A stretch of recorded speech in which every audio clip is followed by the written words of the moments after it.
সকাল থেকে বিভিন্ন রাজনৈতিক দলের শীর্ষ নেতারাও কিন্তু নিজ নিজ কেন্দ্রে ভোট দিয়েছেন। সবার প্রত্যাশা সুষ্ঠু, অবাধ ও নিরপেক্ষ নির্বাচন যেন হয়, আর এই নির্বাচনের মাধ্যমে গণতন্ত্রের নতুন দ্বার উন্মোচিত হবে, শান্তিপূর্ণভাবে ভোট হবে। ঠাকুরগাঁওয়ে ভোট প্রদান শেষে এমন আশাবাদ ব্যক্ত করেছেন বিএনপি মহাসচিব মির্জা ফখরুল ইসলাম আলমগীর। এ সময় মির্জা ফখরুলের স্ত্রী রাহাতারা বেগম, দুই মেয়ে মির্জা সাফারু ও মির্জা সামারু ভোট কেন্দ্রে আসেন।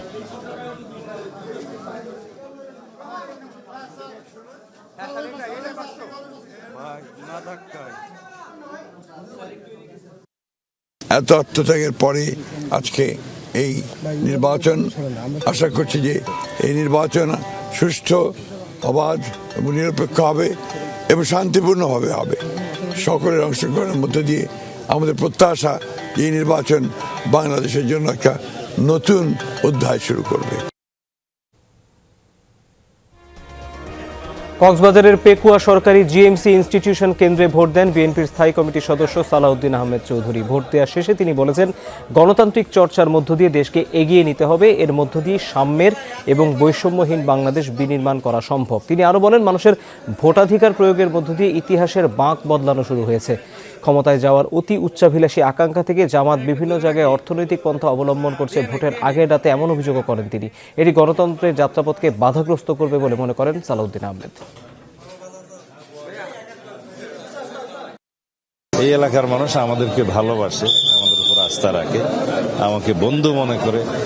আমার জনগণের প্রতি আমার যে ভালোবাসা সেটাও কৃত্রিম, তাদের ভালোবাসা আমার প্রতি সেটাও কৃত্রিম।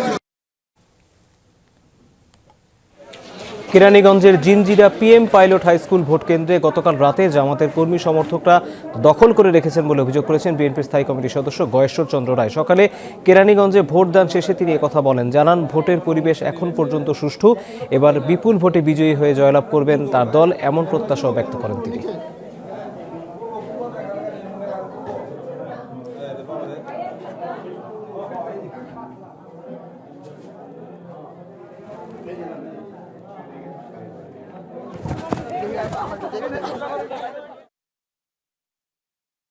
রাত্রি 12টায়, 1টায়, 10টায় অনেকেই, বিশেষ করে জামাতে ইসলামের নেতা কর্মীরা ভোট কেন্দ্রে ঢুকছে যখন অফিসে ঢুকছিল না, তারা এই মুহূর্ত পর্যন্ত জিঞ্জিরা পিএম হাই স্কুলে তাদেরকে এখনো সেখান থেকে বের করতে পারে নাই। কেন আইন শৃঙ্খলা পারে নাই, কি দুর্বলতা।